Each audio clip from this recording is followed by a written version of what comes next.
exam. I'll be going over some exam tips that you may find useful as you prepare for your PMP exam. So I hope you find it useful. All right. So when preparing for your exam, your PMP exam, these are some of the things that I'm expecting you to do. Okay, thanks for the likes. One, you need to understand the exam structure. I've had most of the tips that I share are based on questions that people ask those that want to write the exam. It's important you know the structure of the exam before you start. Don't work with assumptions, so you need to know. And one of the ways you can actually know what the structure of the exam is if you attended a good 35 contact hour training. One, you should be aware that the exam has 180 questions and it covers people, process, and business environment. This is very, very important because you, as a project manager, you'll be working with people to achieve the goals of the project. So it's important for you to understand how to work with people. And often we make mistake with this because when we are answering, we separate ourselves from the people we are leading. You need to understand that you are leading people and they have different emotions, different experiences, so you need to be mindful. When you're answering the question, you have to answer with that mindset. And then the people will go through processes to get the job done. Now, the project is answering to a reason why the organization exists, and that is the business value or you having business acumen and understanding that you are operating within an environment. So 50% of the question will be on process, 42% will be on people, and 8% will be on business environment. And you have to pass all three. It doesn't matter whether you were highly proficient in one, but you were below proficient in another. It means fail. So you have to have proficiency in all three. And you should be mindful that the exam is about 50% predictive, what we call waterfall, and 50% agile or hybrid. When you have hybrid, it's a combination of predictive and agile. So you need to know, and the approaches are different. Like when you are planning, how you plan for adaptive is different from the way you plan for predictive, So you need to know and prepare accordingly for the exam. Tip 2, get the right resources. I keep seeing people, Jumi, do you have PDF questions to give to me? Oh, Jumi, can you share your slides with me? Please. This is an internationally recognized certification that is the gold standard when it comes to project management. You cannot just approach it as if you are playing football in a corner with some 5 people. No. So get the right resources. Go for your PMP training course with a repeatable PMP. And I can say it's enough. Get ATP, authorized training partners with PMI. They are your best bet because they would have the current and relevant course materials. And yours truly is one, ATP. And then know your PMBOK 7th edition. The PMBOK 7th edition is focused on principles, while the 6th edition has the detailed processes. So you need to understand this and get them. And then Agile Practice Guide. As a member of PMI, you can download this. These are free resource materials for you as a member of PMI. Then the third one is create a study plan. You cannot just be like, when you feel like it or there's space, create a study plan and stick to it. Allocate 8 to 12 weeks for focused prep. So I tell my students, if you attended my class, the class is 6 Saturdays, so that's like 6 weeks. With additional 2 weeks, you can write the exam.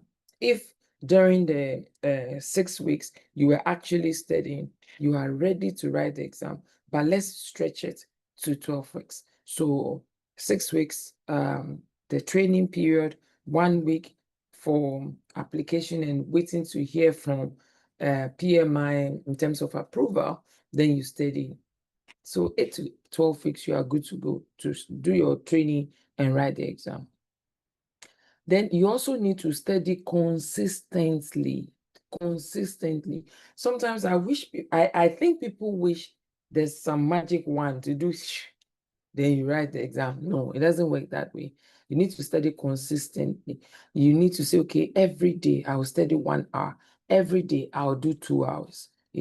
That is the how you work towards achieving your goals. Okay, so study consistently and break down topics and tackle them in a manageable chunks. I tell people you read a question and there's a phrase, there's a word you don't understand. Go and read about it. You have the glossary.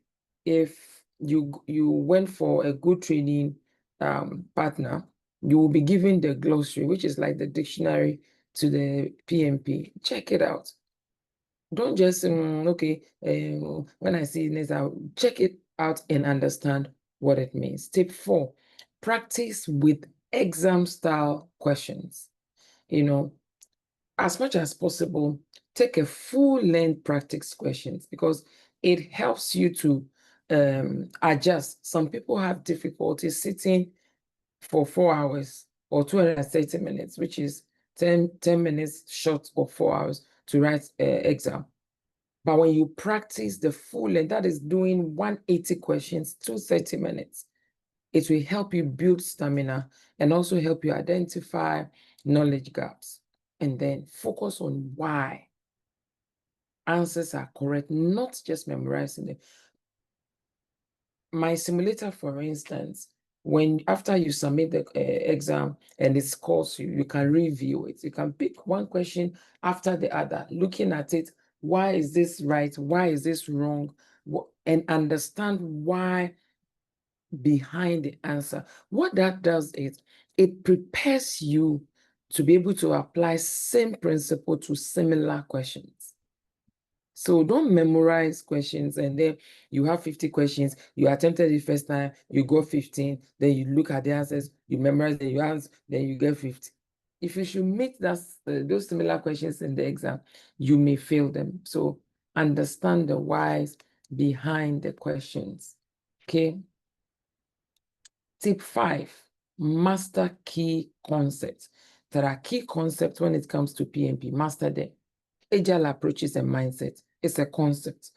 For instance, you don't plan extensively at the beginning of the project for an adaptive or agile project. You plan iteratively. You plan, and it's in a rolling wave manner. So you need to understand that if you are so used to predictive, where you plan extensively from the beginning, then you'll be struggling with the concept about agile. That's, hey, what if you don't plan? What if something happens? So you need to master key concepts. And some of the key concepts also are risk. There will be sizable number of questions on risk, on quality, on stakeholders, on scope, on schedule, and change management. You need to know this and prepare yourself towards the exams. This number 6 tip is join study groups or forum.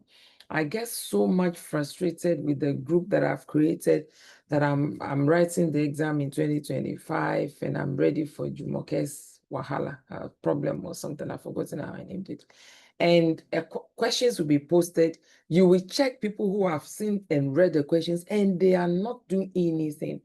What it does is you are not engaging yourself. You don't even know what you know. You don't know what you don't know. So don't just join study groups or forums. Participate, discuss with others to reinforce understanding. If you answer the question and you got it wrong and they gave the answer, there is no way you will get a similar question wrong. Because you start questioning yourself, okay, I thought this was it. Oh, so that's the answer. Participate. Don't just read and be so consumed. But if I got it wrong, people will laugh at me. And so, so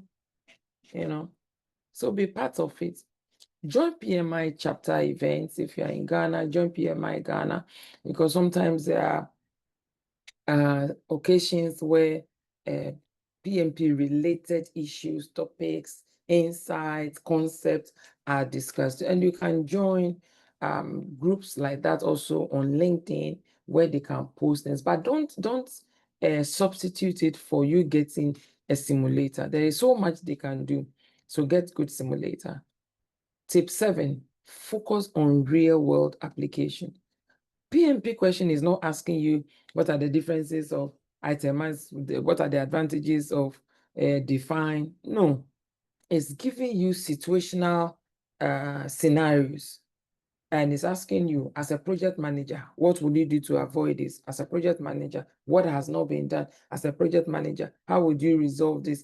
Those are some of the questions the PMP is asking you. So you need to understand when we say quality, what does it mean? How does that translate to for value delivery for a customer or your organization? When we say customer, who do we mean? It could be your management. It could be just your organization. It could be a standalone, somebody outside the organization. So customer has to do, and it could be the sponsor. That's the main person that is sponsoring. And so you are committed to delivering value for this customer or stakeholders. Know who stakeholders are, how are they identified, how are they analyzed, how does the stakeholder register impact or influence the communication management plan, and all those. So you need to understand this concept and how they are applicable to real life situations. And then tip 8, mindset matters. Mindset matters. Sometimes when I give questions and people get it wrong and they will start arguing. They'll start arguing, no, but I disagree. Is the exam about you? The exam is not you. You are not the one setting the question. So what are you disagreeing with? You just need to understand the concept. In a way, I understand why you are struggling, because it's probably a different mindset switch from what you are comfortable with or what you have been practicing over the years. But I can assure you that these are tested, proven approaches that as you go along, you will also understand, and some people will be arguing with you too. So it's important for you to realize that you need to work on your mindset. You need to work on it. Don't just memorize, understand why things are done a certain way. Stay confident and manage test day stress. I tell people, if you want to write PMP exam, on the day of the exam, you are not supposed to be stressing. In fact, 3 days to the exam, you're supposed to be revision in a relaxed manner. If close to the exam, 3 days to the exam, 2 days to the exam, the day of the exam, you are now discovering things, it means you have not put your previous days into proper use. So let's say you want to write exam 23rd of this month, 21st of this month, 30th of this month, 17th of June. This month is June. This is the time to be having sleepless nights. This is the time for you to be discovering things. As you get closer, 3 to 4 days, you're supposed to be winding down. You're supposed to be sleeping well. Don't just sleep well a day to the exam, because your body wouldn't have recovered the stress you put it through. So 3 days to the exam, you are winding down, you are relaxing, you are sleeping well, you are eating well, and you are just revising, what you have learned. So put in the work now. And on the day of the exam, sleep well. Wake up. I avoid scheduling exam first thing in the morning, like scheduling exam 8 a.m. I avoid it because I don't want to rush to wake up. I don't want to now be panicking whether there will be traffic or not. I usually go for 12 noon. Take my time to wake up, have my breakfast, drive there, without speeding. I get to the exam center at least 2 hours before exam. I relaxed, and all that. That is my approach. Do what works for you, right? But avoid stress. Then the 9th tip, know the exam day logistics. Today, I was communicating with some people about their IDs. You will use a national ID to identify yourself at the exam center. So it's important that the name on your ID matches the name that you have with PMI, because it is the name you registered with PMI that PMI will send to the exam center, and that is what they will be looking out for in your ID. I have given the steps on how you can reconcile the names you have with PMI to the one on your passport. Of course, the passport becomes a reference point, so you have to edit the one you have with PMI. I gave the steps already. So, but if you don't have it, let me know. Yeah. So you can also check to be sure. How to check is you log into pmi.org. If you are using a laptop, at the top right corner of the screen, you see your name. Click on the name. It's a drop-down menu. Select dashboard, and the dashboard will show. It's like a passport data page. You see your name. If you are like me, you have your picture uploaded already. You see your name as it appears with PMI, and that's what should be on your ID. If it is not, just click the edit button under that and then update. But don't change it a day before the exam, because it may not have reflected. Ideally, change it before you schedule your exam. If you have opted for in-person testing, know the location, and what to bring. So I have said that you will need national ID if you are going to an exam center, which I subscribe to, because then you transfer the risk to the exam center. So you go with your ID. If you wear wristwatch, they will not allow you to take in. So go with the bag that you can remove your wristwatch, maybe necklaces and anklets, bangles, and put them in your bag. They will give you a box where to put and lock it. You go in with your key. But they need your national ID. Don't take your organization ID and say, oh, but my photograph is on it and my name. National ID. If you have opted to go for the option at home, where you write maybe in your office or at home, precisely, test your computer setup in advance. Check the speed of your internet. I've had experience where someone a day to the exam, and it was a Sunday, tested, and then the PMI's platform said his internet speed was not okay, and is now calling me on a Sunday. I don't work at MTN. Worried. So you need to do this like a week prior the time. He even wanted to pay for a higher speed, but they were not available to attend to him.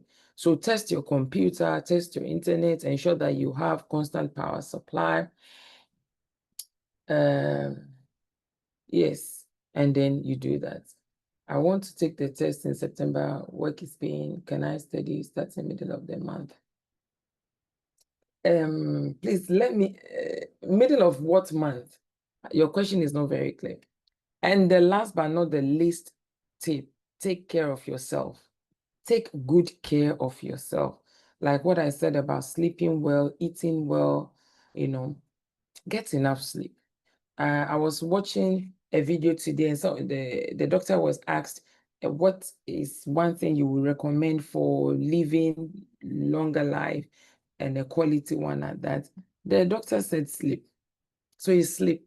Because some people, they would stress themselves so much, they get into the exam hall, and then they are unable to deliver or remember what they have learned. So please rest. Avoid last minute cramming on exam day. And you will not benefit much from it. So avoid last minute cramming on exam day. Middle of June to September 15. Is that enough time? In fact, the time to prepare for the exam is strictly based on you. It depends on the time you are willing to commit to studying. I have trained students that spent 8 weeks. They did the training for 6 Saturdays, which is 6 weeks. They applied, it takes PMI within 5 working days to get back. So that's another week, making 7 weeks. And they wrote on the 8th week and they passed. So in fact, some people, if we did the 5 days consecutive training, Monday, Tuesday, Wednesday, Friday, Saturday, Monday, Tuesday, Wednesday, Friday. What am I doing? Monday, Tuesday, Wednesday, Thursday, Friday. Yes, 5 days. That's week 1. By the end of week 2, week 3, they write the exam. So it's dependent on you. All right. Do you have any question for me on the tips? And stay positive. Trust your preparation. You can only trust your preparation if you have done enough work. If you have not done enough work, you'll be panicking. So do enough work now. And trust yourself. You can do it. You can do it. And I would love to celebrate with you. Most welcome. You can do it. So put in the effort and put in the work, and the Lord will crown your effort. I have 5 questions we'll be looking at today. But before we do that, please, do you have any question for me before we look at the questions? Most welcome.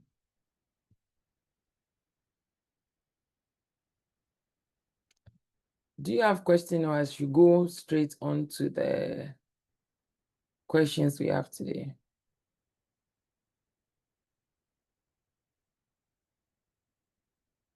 All right.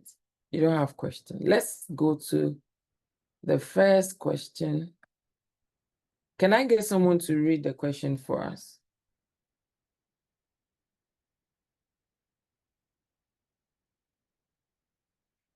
A marketing team is developing a new website for an existing product range. The team reads through some customer comments submitted on the current website. Too much clicking. More and better, please.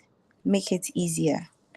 Which tool or technique should the marketing team use to identify the target audience's style preferences?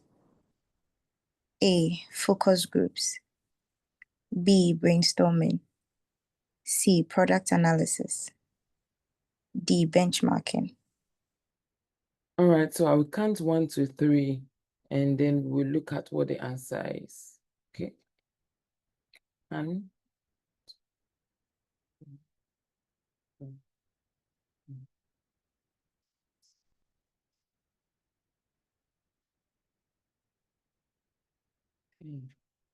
hey, where are the answers? You are 11 on the call, and I see only 2 answers.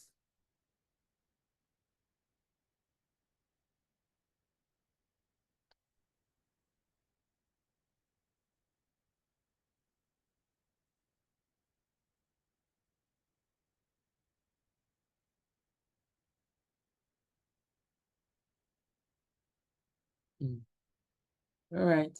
The answer is A, focus groups. Focus groups allows you to bring people together, discuss, and then you can find who said what and justify it. In fact, it gives the why compared to survey that would give you the number. Question 2. Can someone please read question 2 for us?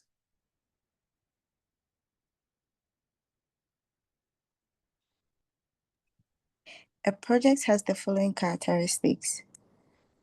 To determine what product should be created, a feasibility study was conducted. A change request was approved to develop another product that contradicts the original requirements. Data analysis was conducted before the change request was approved. Which action should the project manager take? A. Execute the change request. B. Decline the change request. C. Ask for a detailed report on the data analysis. D. Ask for a feasibility study on the new product.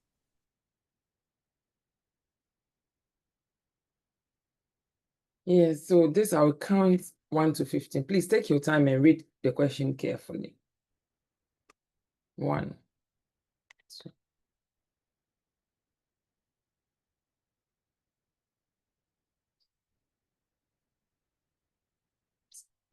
9, 10, 11, 12. Yes, I'm Laura's mother. 13, 14, 15. Yes.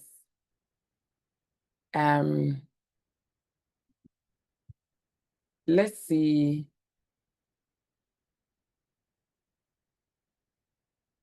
what you have selected.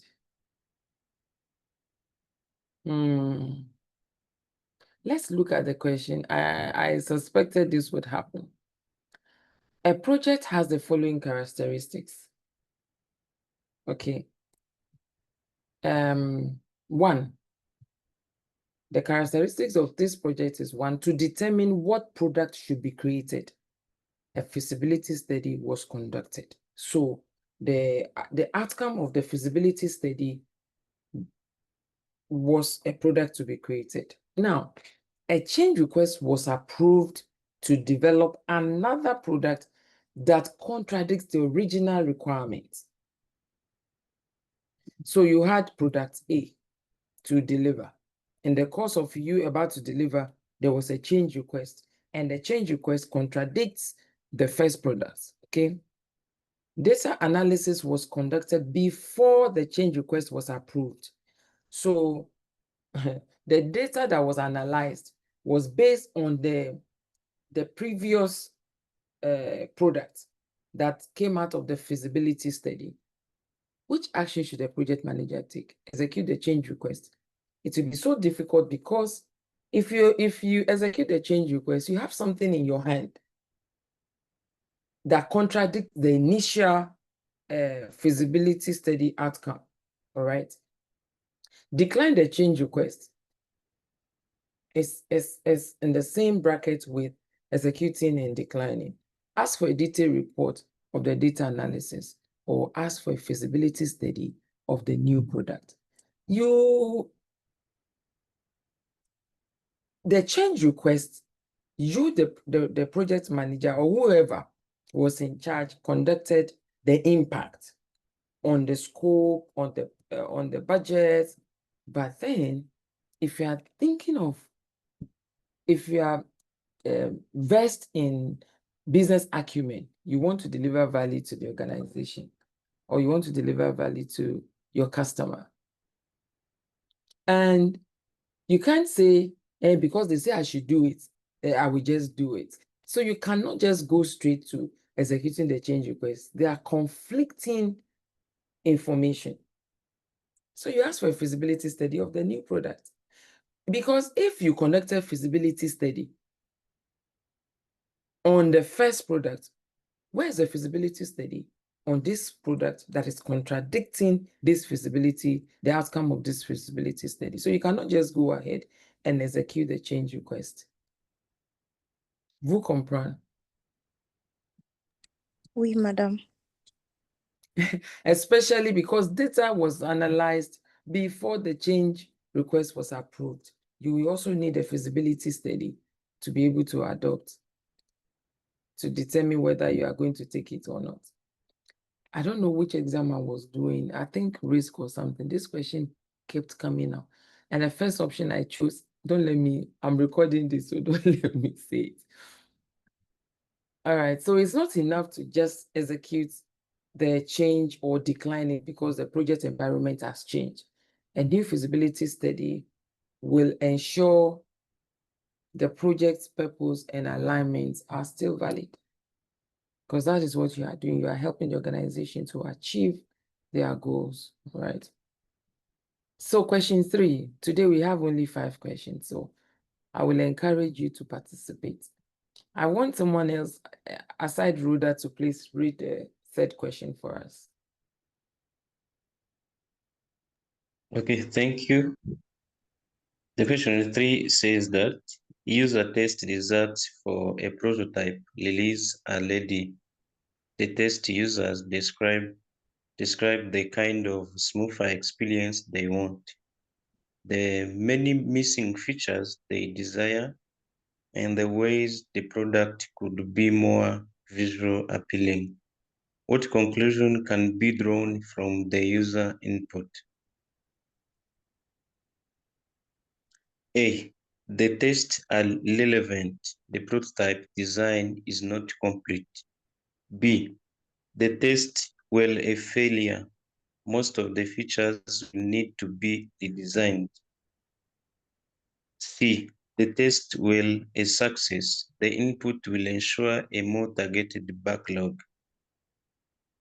D. The test were unusable. The user did not understand the goals. All right, so the answers, I can see some people already answering. So I'll count to 15 this time around, and then you tell me what then we'll look at what the answer is, okay? So 1, 2, 3,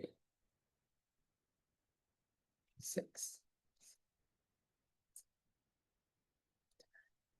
11, 13, 14, 15. Let's look at what the answers. All right, I need someone to please tell me the justification of their answer. Why did you choose C? I chose C because I mean the tests A and B, they weren't irrelevant or a failure because the information that they gave is going to help make the product better. And D isn't right because the results are usable since they're results for a prototype. So that's why I picked C because it's going to help us. It's going to help the team improve on the prototype, which is why you do the test result for a prototype in the first place.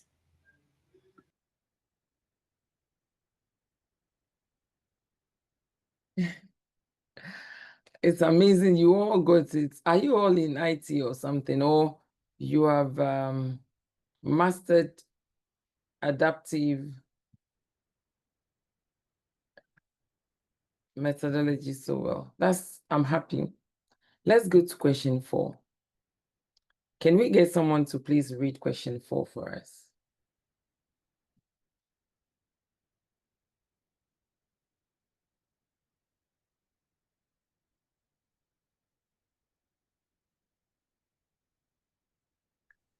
During Okay. estimating, All right. the team is discussing an item in the backlog. It becomes clear that the item can be done in different ways, but the best way is not obvious. What should the team do to progress on this item? A. Add ranked alternatives to the backlog. B. Select the cheapest alternative to build. C. Add a new spike item to the backlog. And D. Select the fastest alternative to build. Thank you. All right. Thank you. Please answer quickly.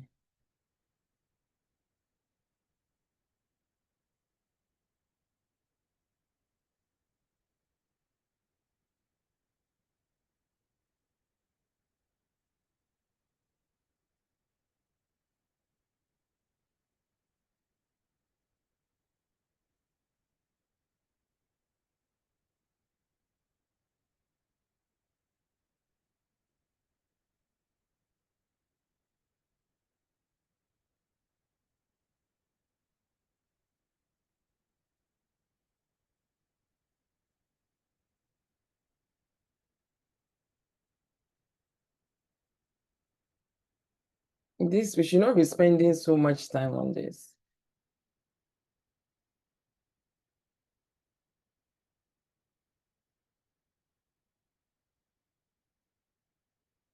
All right.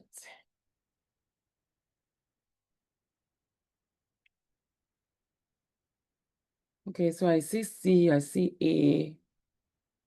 I need 2 volunteers, one who chose A and one who chose C,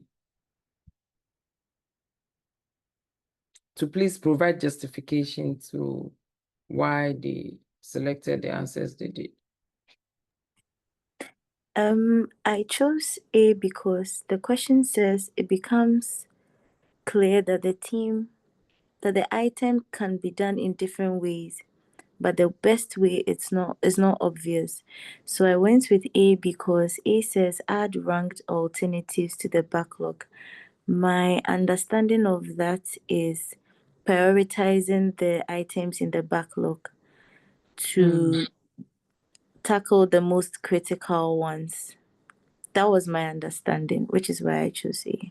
Okay. So to prioritize the items in the backlog. Okay. Okay. I need someone to justify the option C. Who would volunteer? Hello. Hi. Yes. Good evening. Good evening.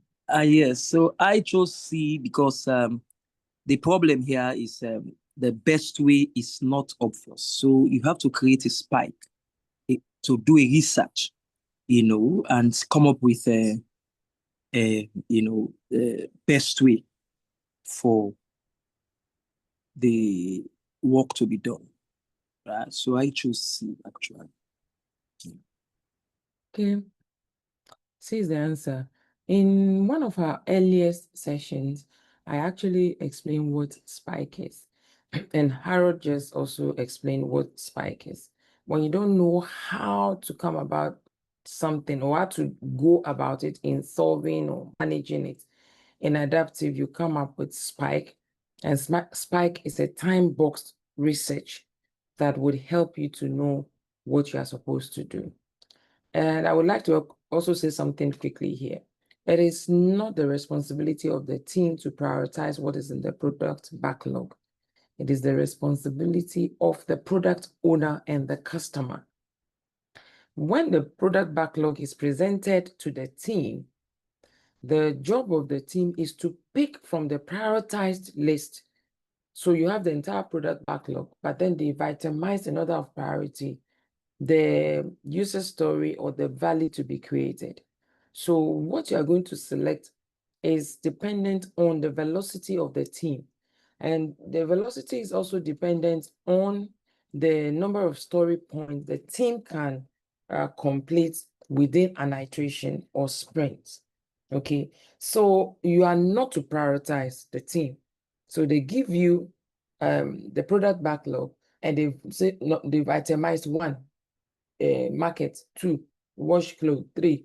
When you receive it from the product owner, it has been prioritized. Yours is to pick what you can do within the iteration. And now you have picked, but then you are having challenge. You are not very clear on how to get a particular item done. And so how would you resolve that? It is to conduct a research.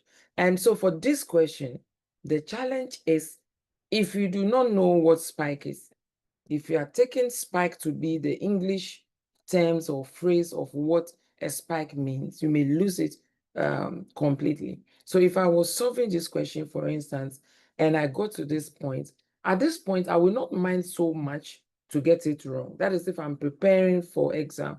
But then I'll be on the lookout when I'm reviewing to know what spike means. And then I would acquire the knowledge and understanding so that when I come across it in my subsequent questions, I'll be able to answer it.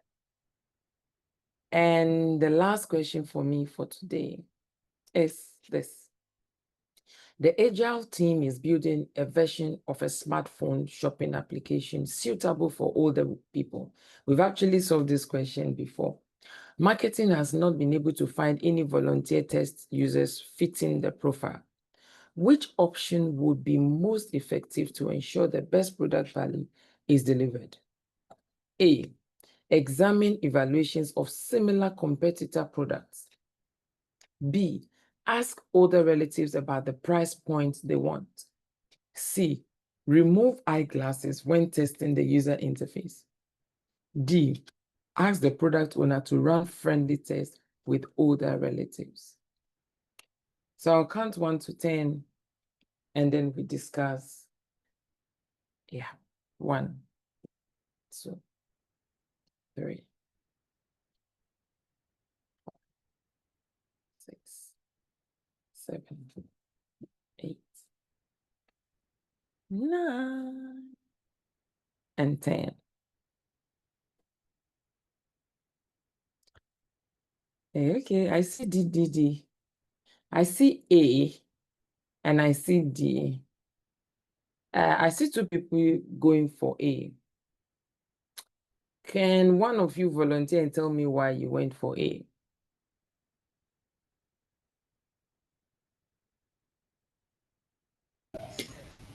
I picked A because I'm assuming that the marketing team has already tried to find relatives within their own like space, like their own family members. So if they already can't find volunteer test users, then it would be easier to use.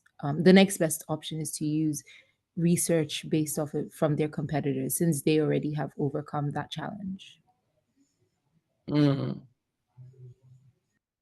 Marketing has not been able to find any volunteer test users fitting the profile. Okay. Can we get one of you who chose D to give us a justification?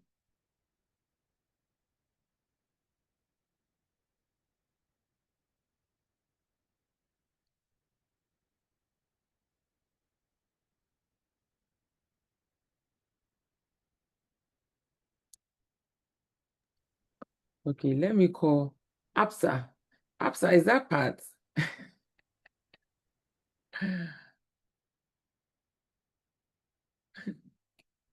All right, so who can tell us? I have Harold, Tay, Absa. Okay, Rhoda. let's try. Okay. I chose D because they usually say when the best is not available, the available becomes the best. All of these, the development team, they too have relatives, older relatives. So you have to do user testing. They have to run the testing with their older relatives, because if you can't find them out there, you have to ask the development team or whoever in the team, the development team that has older relatives to run the test. That's my understanding. That's why I chose D. D is actually correct, and your justification also is fits the answer. When you examine evaluations of similar competitor product, the assumption is it's your own product, and you know what you want with it. It is when you are benchmarking and you want to start a project that you can use this. But when you have your own product, you cannot rely on competitors' outcomes. Ask older relatives about the price point. That's not it. The best fit out of these options is D. So I've come to the end of today. Please follow me on LinkedIn, Instagram, Facebook, YouTube. I'm Jumoke on those platforms, and on TikTok, I'm actually Jumoke Lafenwa there as well. On X or Twitter, I am JumiB2, and this is my WhatsApp channel. That is, if you haven't joined, or you don't have my number. Now, I'm happy to take questions from you, preparation towards the PMP, or if you have any question you came across and you want me to shed light on it in the next 5 minutes.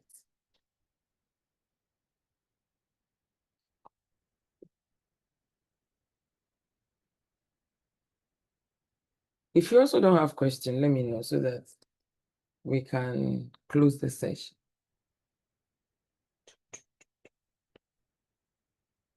So those of you on the call now, have you all registered? As in, have you applied to PMI that you want to write the exam?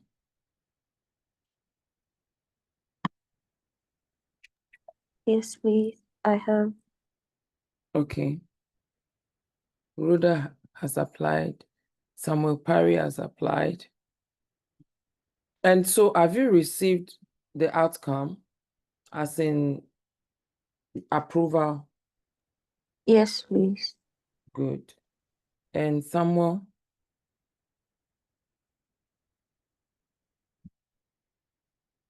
Who is Absa again? Okay, yet to. All right, there's a question here for me. Please, how much does it cost to take the exam? I couldn't find that on the PMI website.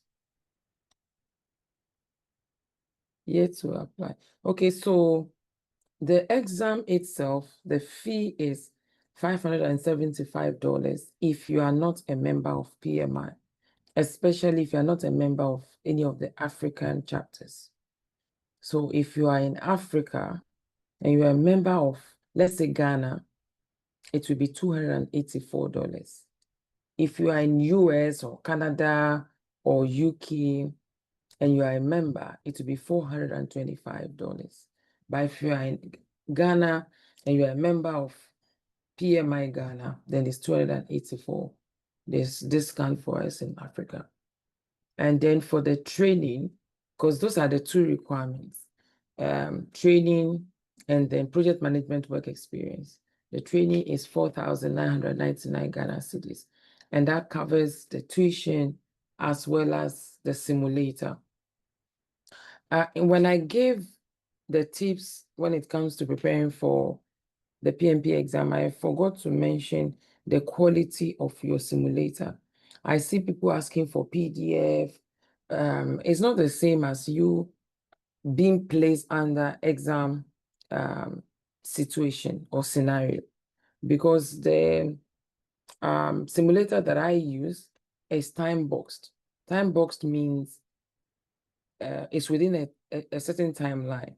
So if I gave you 10 questions, the timeline will be 12 minutes, because when you write the PMP exam, you have average of 1 minute, 20 seconds on each question. So once, in fact, from the end of the first Saturday, I'll start giving you questions to solve.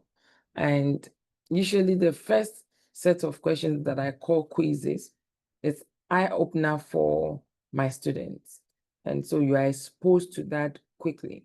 Then when we finish the 6 weeks training with about 30 of such quizzes, I will now give you your simulator. And this simulator is made up of 6 exams.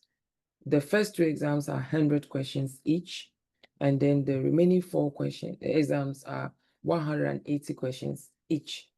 And in fact, from the dashboard, I can tell who is likely going to pass when I see how they are approaching the questions and solving, and how they are improving, over a period of time. So get such simulator. It's much, much better than you having PDF and, flipping and all that. So you tend to master. It's like you go to gym and you are lifting weights. Gradually, you will be increasing the weights that you can carry. Yeah. So please get good simulator